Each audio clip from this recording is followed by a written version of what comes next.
Alrighty, so we got an hour before the final game of match week number 18 is going to finish between the Portland Timbers versus FC Dallas, which is a good chance for me to do the review of part number 1 of match week number 18, looking at these first 8 games, and then tomorrow I'll do part 2, which include the 2 Sunday games that conclude match week number 18. And if you were the home team, this week was a good week for you because pretty much every single home team except for one was able to either get a draw and a win. And we also saw a couple of teams getting some statement win against good opponent and getting a much needed win. And one of those teams is Atlanta United. Now, for Atlanta, these last couple of games, they have played in some of the most entertaining game that a neutral would want to watch. But unfortunately, just because you are involved in entertaining game doesn't mean you're always going to get the result. And that's kind of been the problem for Atlanta in the last couple of games, unable to get that win. That changed in this game against DC United. Now, the first shot of the game, Guzan denied Funtas from close range before Benteke would put one straight to Guzan. That was a promising start for DC with a couple of opportunities, but it would be Atlanta the one that gets the opening going. Who else but Yakimakis? I mean, he's guaranteed to score a goal every time when Atlanta plays. He scored here to make it 1-0 in favor of Atlanta United, but it was an absolute gift. I mean, Miller, he does not want to look this one back. I mean, he came off his line there trying to clear it out. I mean, you see goalkeeper when they come off their line trying to either clear that one away or maybe just send this into Rosette to clear it away, and he didn't. And when you don't get to that, you basically are caught in no man's land, and Yakimakis is the last guy you want to basically hit it into the empty net and score, and that's exactly what happened. And yeah, that give Atlanta a 1-0 lead, and also just a little bit of a foreshadow in terms of some of the games I'll talk about, especially in this game. I know some Minnesota fans have been asking for Tyler Miller to come back after Dane Sinclair did not had a good performance against Montreal, and I think maybe some Minnesota fans need to see this game because yeah, I don't think even if Tyler Miller was still a goalkeeper for Minnesota, it's probably not going to help because he did not had a good game in this one.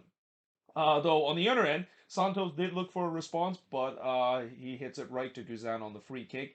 Etienne then hits the side netting after once again Miller gave the ball right to Alana, and again Tyler Miller he just looked like he's got he was rattled ever since that goal that he conceded in the 13th minute of the game. But fortunately for his team, they were able to find the equalizer in the 27th minute. It's Taxi Funtas. He scored from Durkins to tie the game up at one apiece, and this came off of a terrible turnover from Atlanta United.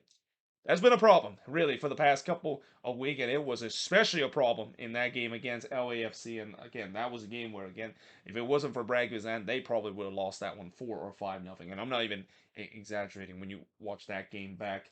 The post then denied O'Brien from long range, and then Funtas would put it high from close, and the momentum was with DC. They were pressing to try to get the lead again, but we do head to halftime, tied at one apiece between both of these teams. And it wouldn't stay tied for long in the second half because 4 minutes in, Andrew Gutman would score from Amada to make it 2-1 in favor of Atlanta. It took a fortunate deflection for Atlanta, but Andrew Gutman wouldn't care. He is able to give his team the lead again. Though Durkin did try to respond, but he hits it straight to Guzan, and then O'Brien pulls it wide from long range. Again, DC they play really good game in this one. I mean, the scoreline won't show it. This was actually a really good road game for DC, but they just couldn't finish in this one. And again, the early goal that they can see in the half, it has a rattle DC. They were pressing again, trying to get the equalizer this time again. Birnbaum would head it wide from the corner, but then the 73rd minute, this was just a gut punch for DC. Tyler Wolf would score here from Goodman and Yakimakis. Originally, the goal was disallowed for offside, but upon further review by VAR, it was overruled the original decision, and the goal, of course, was given. So yeah, that gives Atlanta a 3-1 lead, and again, that really they trumped the confidence of this DC team, and that was the killer dirt goal for Atlanta to really cruise their way to get a much needed 3-1 win in this one.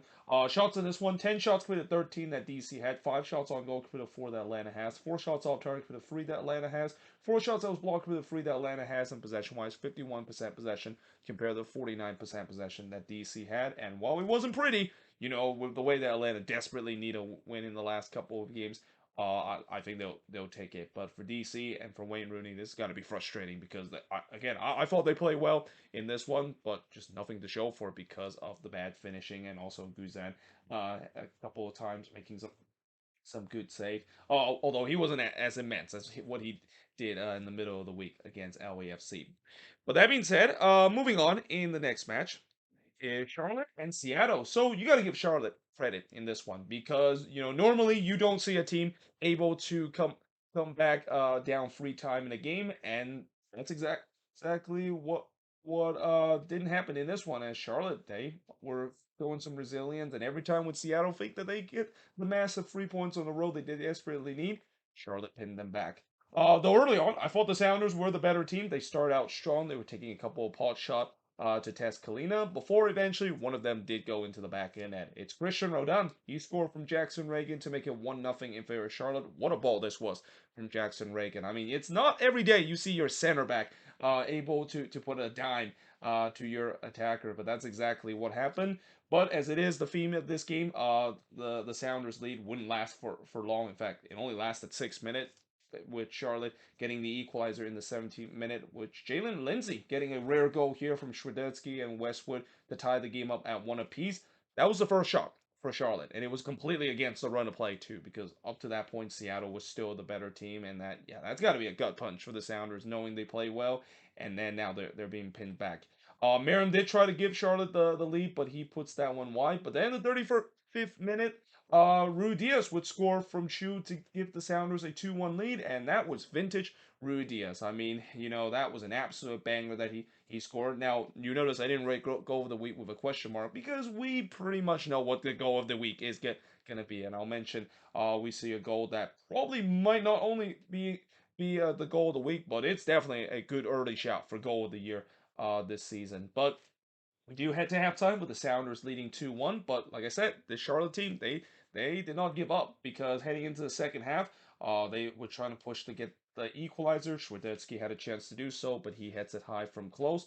As I mentioned, Charlotte on the front foot and look for the equalizer, and they do.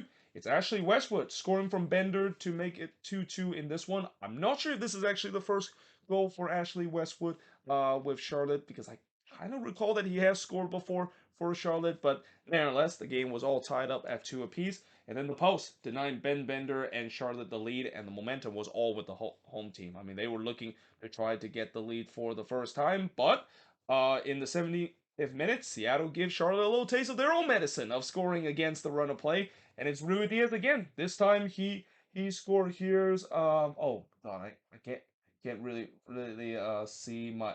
Oh god, this is kind of embarrassing. I can't really quite see oh, my own writing there. I forgot who, of course, got the primary assist, but Rodon, of course, was the one that gets the first assist. And yeah, that gives the Sounders a 3-2 lead. But like I said, this is a Charlotte team. They didn't give up in this one, and they would actually tie it for the third time in this one in the 88th minute, as Aguiman would score his first career MLS goal from Nathan Burns and Bronico to tie the game up at 3 apiece, and that would be the final score of this game. Very entertaining game. I mean, not every day you see a free draw, and especially the home team able to pin the team that leads 3 times in this game.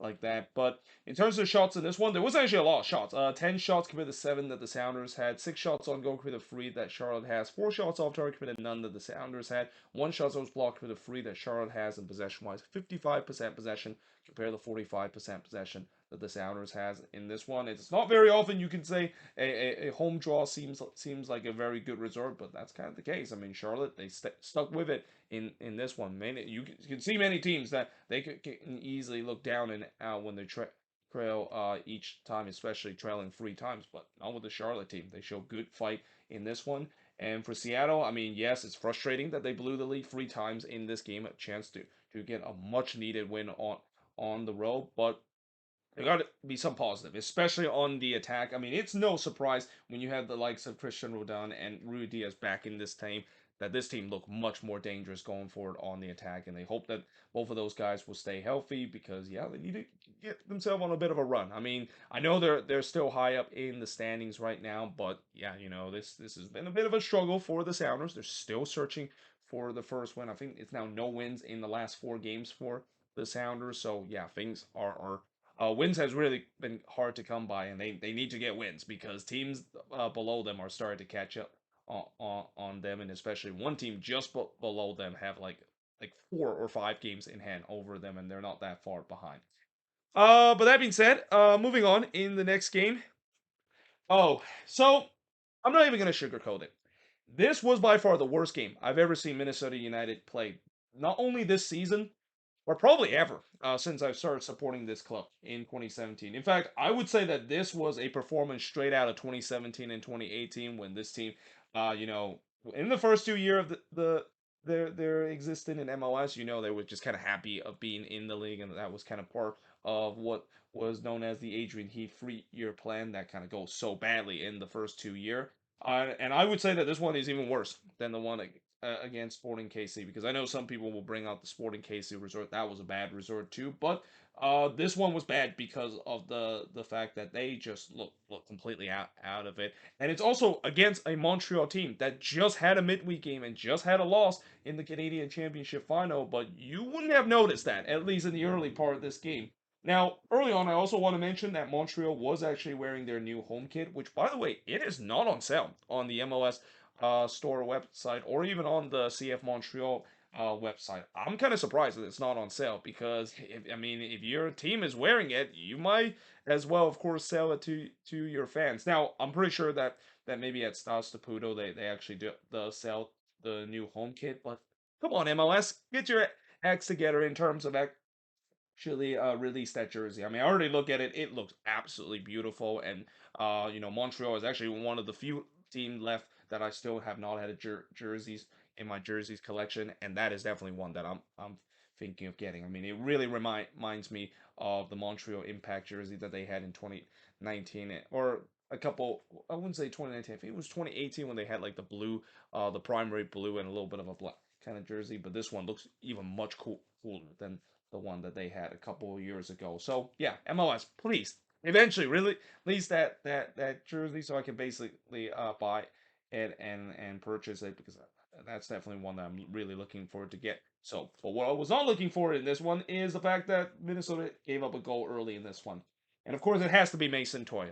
He actually came back to from injuries in this one, as he scored here in the 7th minute to give Montreal a 1-0 lead. And to be fair, I was not really that upset when he scored that goal. In fact, I had I it was kind of a bittersweet moment because again, anytime when it's a former Loon player, I simply can't hate, and Mason Toy is definitely one of my favorite player during his time for the Loons, and unfortunately just didn't really work out. And also, I gotta give credit to him; he did not celebrate, which I definitely respect, and even didn't celebrate when he scored the second goal in this game. But nevertheless, that gave Montreal a 1-0 lead, and also thank you Minnesota.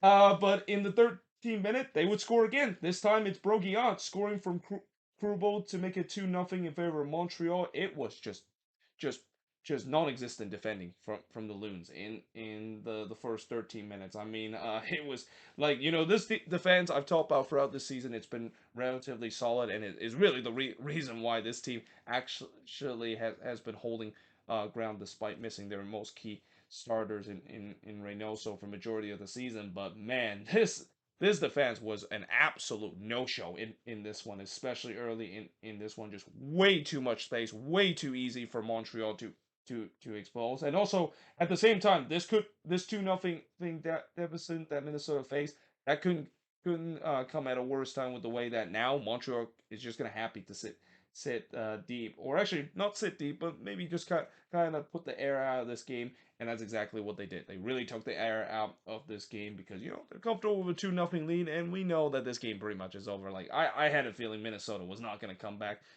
from this 2-0 deficit. Heck, they haven't scored more than a goal in a very long time now. So there's no chance that I thought that they were going to come back from 2-0. And again, Minnesota just looked completely flat throughout the half.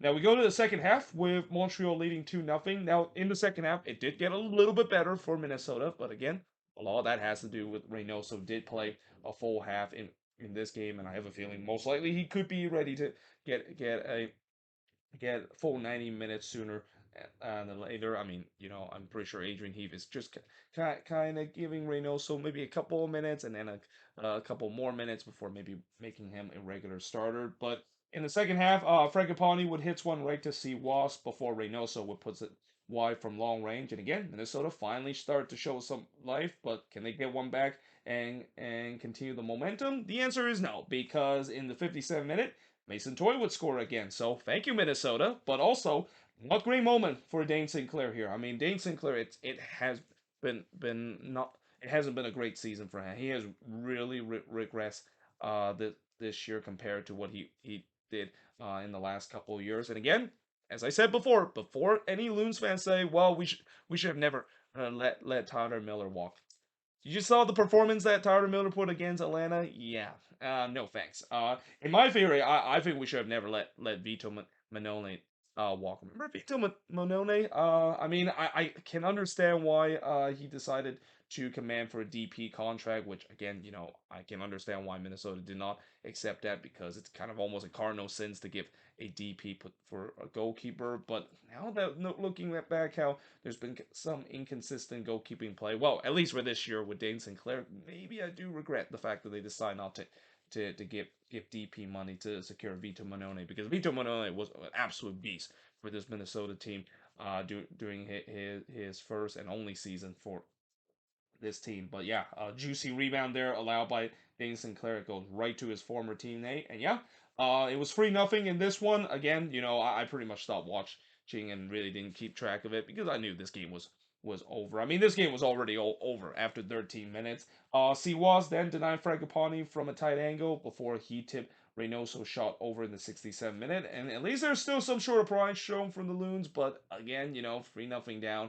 It's just pretty much just play for pride, but it didn't get any better because in the 76th minute, Camacho would score from Duke here to make it 4-0 in favor of Montreal. Just terrible set piece defending from the Loons. I mean, that back line, they gave up after just the first 15 minutes, and it just gets worse and worse as the game goes along.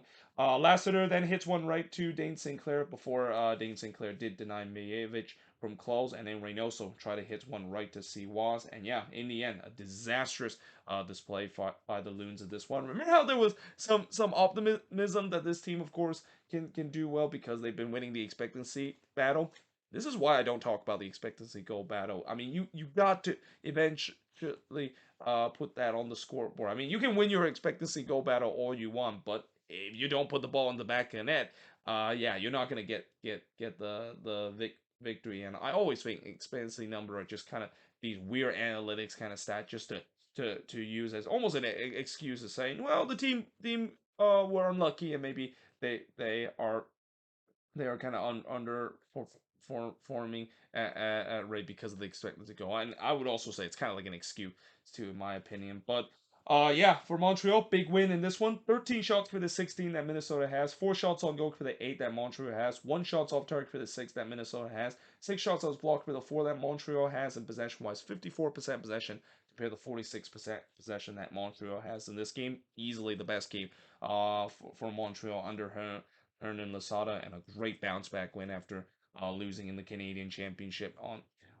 final on Wednesday. But for the Loons, I mean, the only silver lining coming out of this game is that at least they have 2 weeks to kind of put this behind. I mean, if there is a team that desperately need a bye week and need a huge regroup, this team desperately need it, and hopefully they will, of course, will get themselves regrouped. And again, Reynoso playing 45 in this one. I wonder with these two weeks will he be fit enough to basically start starting games again. I don't expect him to still go full 90. Probably not until July, but I won't be surprised he could be in the starting 11, knowing that this team has 2 weeks off. And that again, Adrian he's got to figure this out because this was just an absolutely horrendous performance by a team that again, throughout the season they have actually done pretty well holding their way, but this was just a disastrous class that I have not seen this team has gone through probably since 2018 and 2017 when they came into the league. But that being said, moving on in the next match.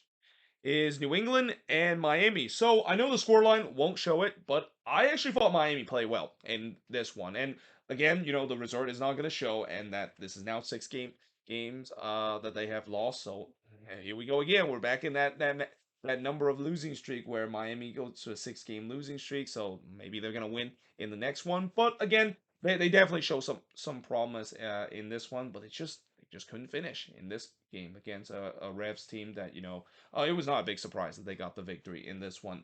Now, early on, Martinez missed it just wide from long range before Bo would fire one wide from long range. John then hit one right to Petrovic. It was a promising start for both teams as there were chances for both to get the opener. And in the 26th minute, New England had a chance to do so as a penalty was given to the Revs after Yedlin walked down Poster in the box. Carlos Hill basically steps up to take the penalty. He usually doesn't miss penalty, and he doesn't miss here as he tucks that one home to make it 1-0 in favor of the Revs. 7 minutes later, it would be 2-0 in favor of the Revs, as Matt Polster would score from Carlos Hill to make it 2-0 in favor of New England. Don't be surprised if Carlos Hill could potentially be in contention for winning the player of the week. Another great game for him. Vintage Carlos Hill performance he had in this one.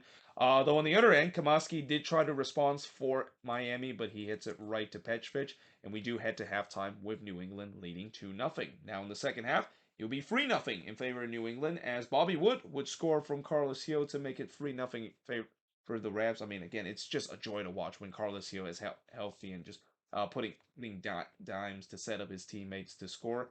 On the other end, Allen would put one right to Petrovic before Campana would puts it wide from long range. And again, you got to give Miami some credit. I mean, if you see how Miami has been playing for the past couple of weeks, you can easily say that this team could just be feeling sorry for themselves and just completely give up. But they didn't. They actually show some more commitment in this one. Though on the other end, Counter did deny Bo, but he did spill this one, and it goes right to Latif Lessing, and he puts that one high. So yeah, Calendar kind of got away with it. A rare mistake that he has for a goalkeeper. That if it wasn't for because of the fact that he's been bailed out, or actually getting hung out to dry by the defense week in and week out, I actually would say that he bailed out the defense, not the defense bailed him out. His defense has definitely not bailed him out this season, but yeah, if it wasn't for his defense that's been hung out to dry, and the fact that Miami is performing much better, you could say that he could be in contention for goalkeeper of the year because he's been making some really big saves throughout this season.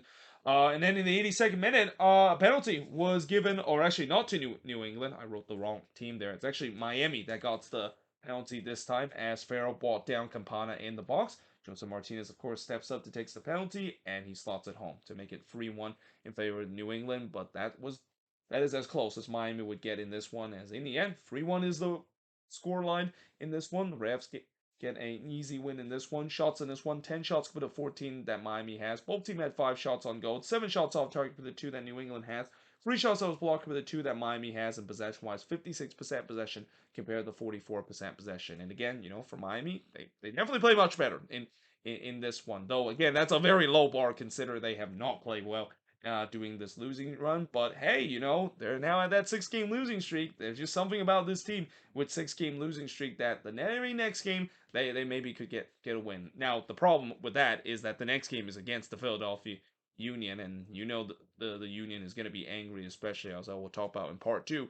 They actually had their long unbeaten streak came to an end this week. But hey, that's if you're gonna go with the weird kind of Inter Miami theory, it seems like they're bound to get a win. And especially, I remember earlier this season when they went on a 6 game losing streak. On their 6 game where they lost, they actually played well in that game too. So it feels like they're bound to get themselves a win in this season, and it feels like maybe the next game could be. I mean, I know they're basically waiting for Messi, and I know the big talking point for Miami isn't really on the field product, but it's off the field in terms of the Messi hype. But I think for Inter Miami, it would be nice for them to at least win some games and not at least get themselves in just such a deep hole where Messi will have to do a lot, and his company is gonna have to do a lot to dig this team out of a pretty deep hole and trying to make it to the playoffs.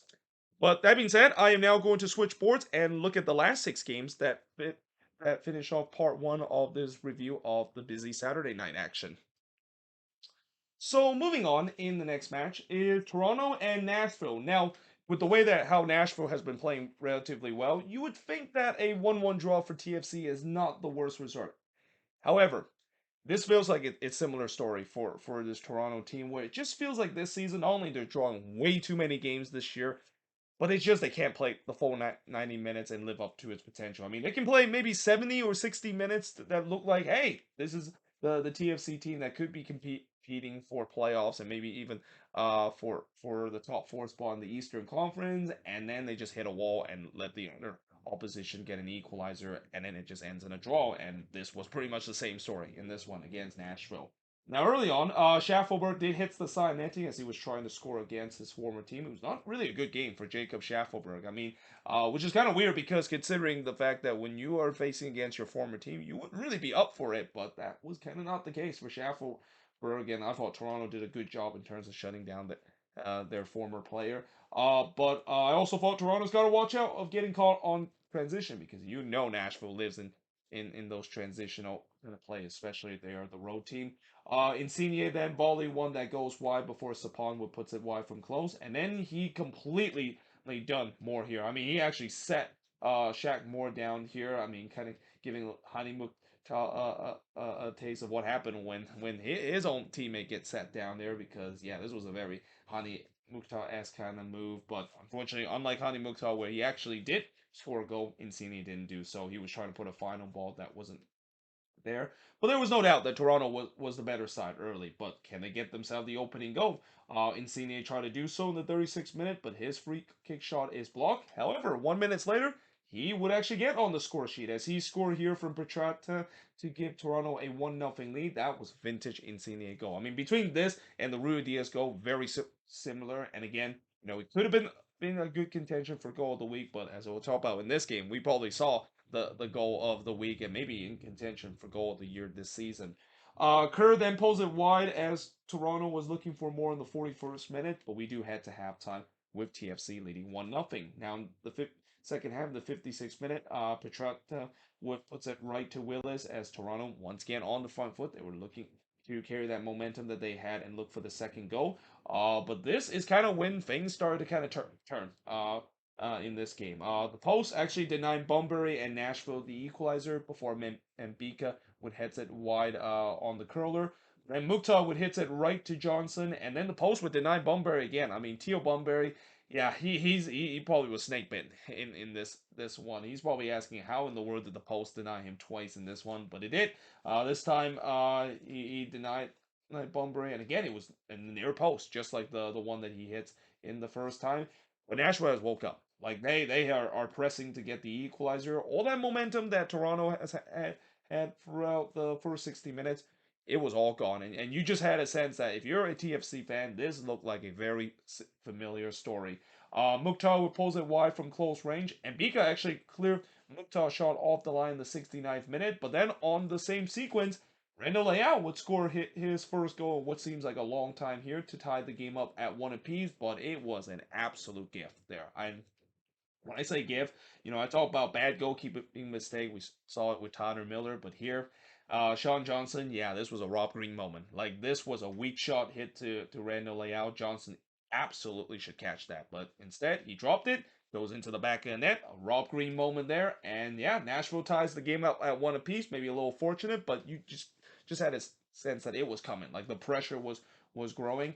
Though as the time winds down, Toronto did had a couple of opportunities to restore the lead, but they couldn't do so. As in the end, it ends in a 1-1 draw in this one. Shots in this one, 15 shots committed, 9 that Nashville has, but only 2 shots on goal for TFC out of those 15 compared to the 3 that Nashville has. 4 shots off target for the 5 that Toronto has, 8 shots that was blocked for the 2 that Nashville has, and possession-wise, 52% possession compared to 48% possession that TFC has in this one. So, yeah, again, it just feels like it's the same old story, and the frustration continue for this TFC team. It's that they just cannot hold on to leads, and that they just for whatever reason tends to hit a wall after they play relatively well for a span of period and just cannot quite finish it. Now for Nashville, I would say that this was definitely one of their worst games that they had in recent form.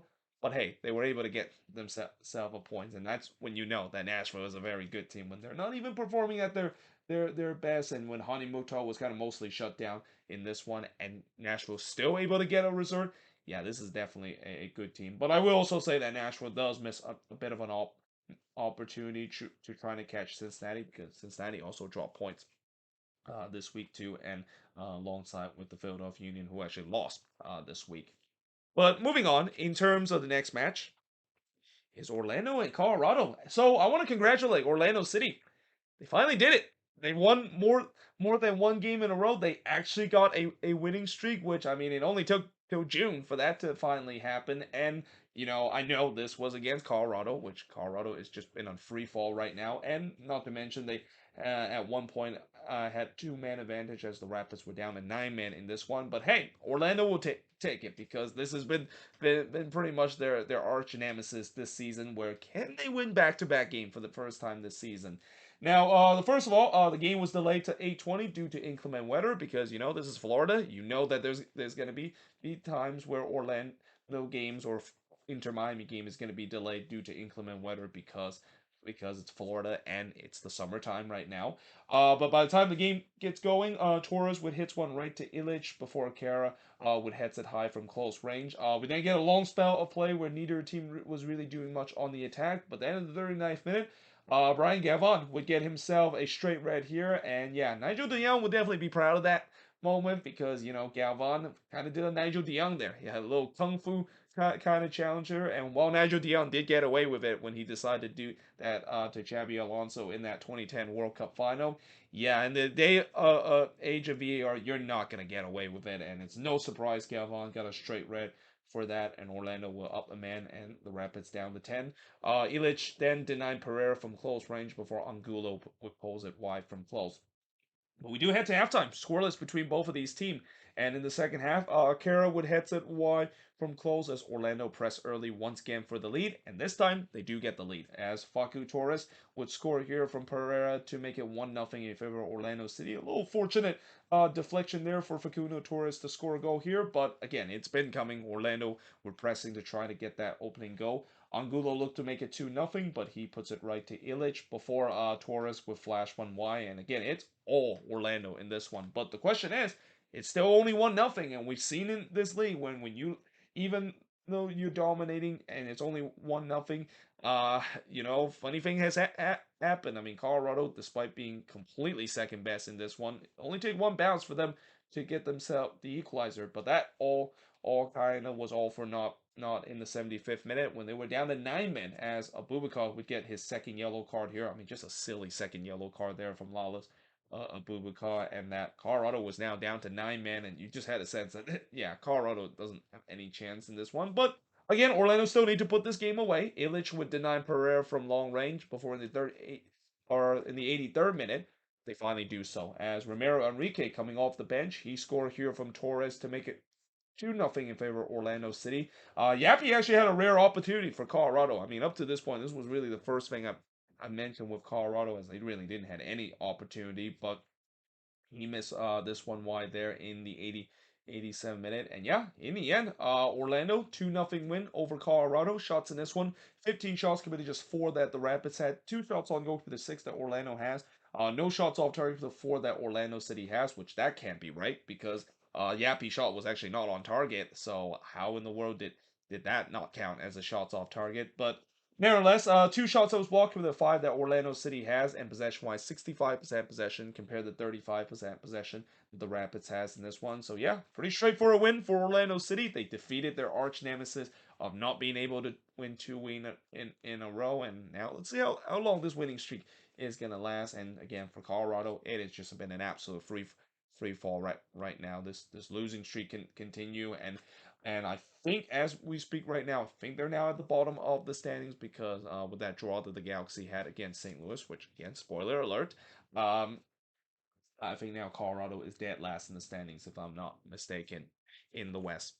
But that being said, moving on in the next match is Chicago versus Columbus. So again, as I mentioned, pretty much every single home team was able to get a result, well, that is until you're the Chicago Fire. Because, of course, it has to be the Chicago Fire that broke what could have been a perfect record for teams not losing a game this week. Well, again, we don't know whether if Chicago will be the only team because, not to jinx it, but let's see if the Timbers in Dallas, and if the Timbers can get them a resort to keep that. But yeah, for the Chicago Fire, I mean, I just feel like right now they're just trying to create a bingo card in terms of how are we going to try to torture our fans and make them suffer the most painful full loss this season. Because I feel like when you look at this season, of all the losses and draws that Chicago has had, they have come in some of the most painful way as possible. Something similar to what we saw in 2019 with FC Cincinnati when they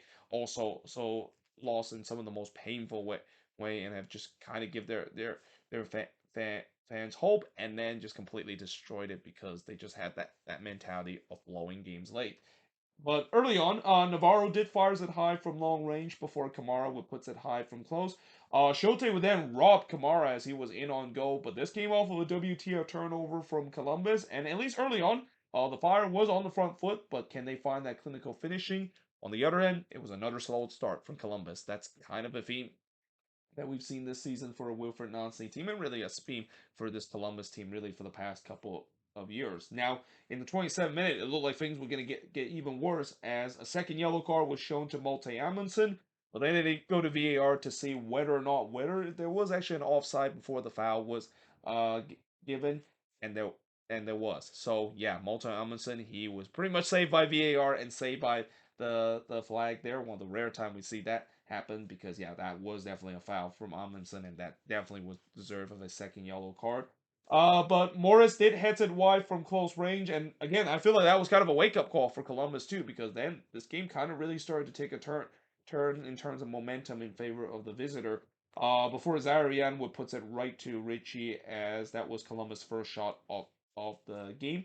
But we do head to halftime scoreless between both of these teams. Now in the second half, Cucho would hit one right to Richie before Morris missed an absolute sitter in the front post. But it was definitely a positive start for Columbus. They were pressing to try to get the lead. Ramirez had a chance to do so, but he hits one into the side netting. But then in the 59th minute, they do get the lead. And who else but Cucho Hernandez scoring from Nakby to make it 1-0 in favor of Columbus. I mean, it took a fortunate deflection. I mean, there was a lot of goals this week that was scored because of fortunate deflection. But yeah, you just had a sense that was coming, and the Crew leads 1-0. But then fast forward into the 85th minute, there was a huge scramble in the Crew box as Shote did deny Shihos there, but he gave up a rebound, and Shibelko was there to pounce on it, but he struck the post there. Now, obviously, even if Shibelko puts that one in, it wouldn't have counted because the offside flag went up. It wasn't on Shibelko, but actually it was on Shihos when that ball was delivered by Shakiri. Shihos was in an offside position. But in the 88th minute, speaking of Jordan Shakiri, he would score in the 88th minute. He scored here from Navarro and Torres to tie the game up at one apiece. And it looks like Chicago rescued themselves a draw out of this one, right? Well, remember, this is the Chicago Fire. They have find ways to break their fans' heart. And it looked like it happened in the 90th minute when Zarian instantly responds and gives the Crew the lead, but unfortunately the goal was disallowed for offside. And then in the third minute stoppage time, this is when we might maybe be talking about this goal at the end of the year of potentially being the goal of the year. As not only Zarian scored here from Morris to give Columbus the lead back and win this game, but this was insane. Like we've seen before where players maybe chip the goalkeeper from about 50 yards out or from the halfway line because they're coming off their lines. And to be fair, Spencer Ritchie was kind of off his lines a little bit, but really not by much. I mean, this wasn't even a chip. This was just Zarian hitting it as hard as he can, and before you knew it, that ball was over the head of Ritchie. I mean, that was just something that I have rarely seen that happen, where a player can hit a long range effort that good like that. And the funny thing is, this isn't even the first time that Lucas Zarian has done this. Remember last year against Charlotte, he did kind of something similar than this, but I think this is even more impressive because that one against Charlotte last season was really just because of chip. He didn't really chip this one. I mean, he just rifled this one, almost similar to, I would say from what what Zlatan did when he made his debut, though you could argue that that one came off of a volley there, and maybe that would be a little bit more difficult to do. But yeah, this was just absolutely insane, and I don't think anybody thought that that was going to go into the back of the net, but it did. It gives the Crew a 2-1 lead, and that again would be the winning goal in this one. As the shots in this one, 12 shots for the 7 that the Fire has, 4 shots on goal for the 2 that the Fire has. Both team had 5 shots off target, no shots that was blocked for the 3 that the Columbus had.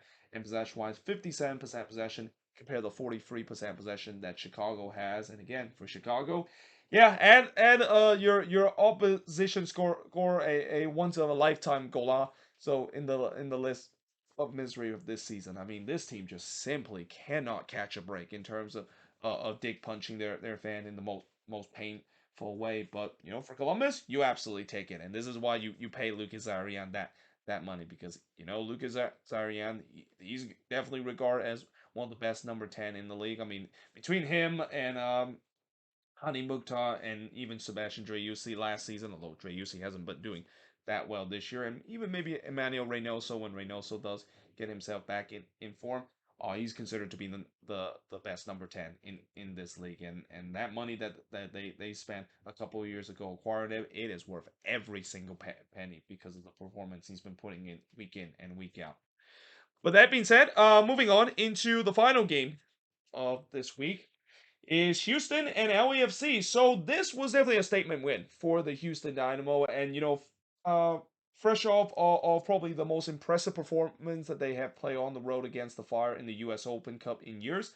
They follow up with probably one of their also most impressive performance at home in a while by taking down LAFC in this one. Now, I will say this: part of this has to do with the fact that for LAFC, you can clearly see that the gas tank has completely hit E for them. I mean, when you play that many games that LAFC has been playing in CCL and MLS for the past couple of weeks, fatigue is going to come to a factor. And even though I know it didn't show in the game against Atlanta United, because they were just simply dominating the game, and it kind of also helped that Atlanta just kind of give the ball away to them every single time in the second half. Yeah, in this game against Houston, and not to mention, we know that it's always tough to play against the Dynamo when you're the road team because of the heat, and I have a feeling, the heat definitely took a toll on this LAFC team. I mean, I know that's something that Steve Cherundolo won't admit it, because he's not gonna use that as an excuse, but you can clearly see this team looked like it was completely wear down in this one. Now, early on, Sevchenko would head it wide from the corner, as straight away the Dynamo had an opportunity to get the 1-0 lead, and they do get it in the 11th minute as Nelson Quinones would score from Carrasquilla to make it 1-0 in favor of the Dynamo, and again, that took a slight deflection. Again, what is it with these deflection goals this week? I mean, if you're a defender, this was not a great week in terms of trying to block a shot, because some of them actually went up into the back of net, and that was the case in this one too. So yeah, that gives the Dynamo a 1-0 lead.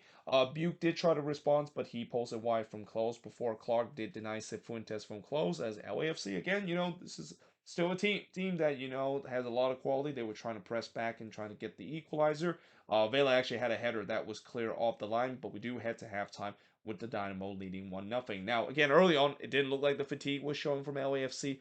It really was in the second half. Like, you can see that the team was just completely gas in the second half, and it kind of doesn't help when they give up a penalty straight away heading into the second half in the 4th minute of the second half in the 49th, as Quinones was brought down by Holland's head in this one. And Bassi, of course, steps up to take the penalty. He slots that one home to make it 2-0 in favor of Dynamo. Herrera then hits it straight to McCarthy as Houston was looking for more. Vela then hits one right to Clark, but then in the 69th minute, it's Corey Bear scoring here against his former team from Ibrahim to make it 3-0 in favor of the Dynamo. It was a good night for former LAFC player that currently plays for the Houston Dynamo in this one, because as I was saying just a bit, another former LAFC player got to go against his former team in this one that plays for the Dynamo. It could have been 4-0 if it wasn't for the post denying Carrasquilla of an empty net shot. Yeah, that's one that Carrasquilla would want to have back, but it was all Houston. Like, again, LAFC, they looked like they were out of gas in the last 15 minutes of that. But Houston was showing no mercy because in the 89th minute, as I mentioned, another former LAFC player, Franco Escobar, would get on the score sheet here from Herrera to make it 4-0 in favor of the Dynamo, and that was just an absolute banger of a goal. Like, that really put the exclamation mark of what has been a dominant performance. Well, actually, I wouldn't say dominant performance, but just an incredible performance by the Dynamo in this one against the defending champ in this one. And yeah, in the end, Dynamo win 4-0 in this one. Shots in this one, 13 shots for the 12 that the Dynamo has, 5 shots on goal for the 3 that LAFC had. Both teams had 5 shots off target, 2 shots that was blocked for the 5 that LAFC had, and possession-wise, 58% possession compared to the 42% possession that the Dynamo has in this game. And like I said, for LAFC, they just completely ran out of gas in the second half. And now, what's kind of also interesting is that both of these teams actually are going to be playing against each other in 3 days, and this time the scene shipped to BMO Stadium. So we'll see whether or not if LAFC will be finding themselves some more energy, knowing that they are playing at home, and we know that they're much better. They're a home team compared to them on the road, and that's vice versa for the Houston Dynamo. They haven't been having a lot of success on the road this season in league play, and yeah, we'll see if LAFC can get some revenge, because yeah, like I said, they again, with all these games that's taking place in short amount of period, it's gonna take a toll to any team, even the best of the team, like what we see with LAFC. But Houston wouldn't care. They got a big free points in this one, and we'll see whether they can carry that momentum heading into the rematch that we're gonna see between both of these teams in just 3 days. But there you have it. That is pretty much it in terms of looking at all 8 of these games as part of part 1 of the review for match week number 18. Let me know in the comments below, what do you think of these 8 games. Tomorrow I will be looking at the last 4 games from the Saturday night action, and then looking at the 2 games that, of course, happened on Sunday. One of them, of course, is one of them already finished, and one of them is gonna be kicking off in just a bit. But yeah, either way, hope you guys enjoy this video. If you do, make sure you guys leave a like, smash the subscribe button, and yeah, I of course will see you guys next time.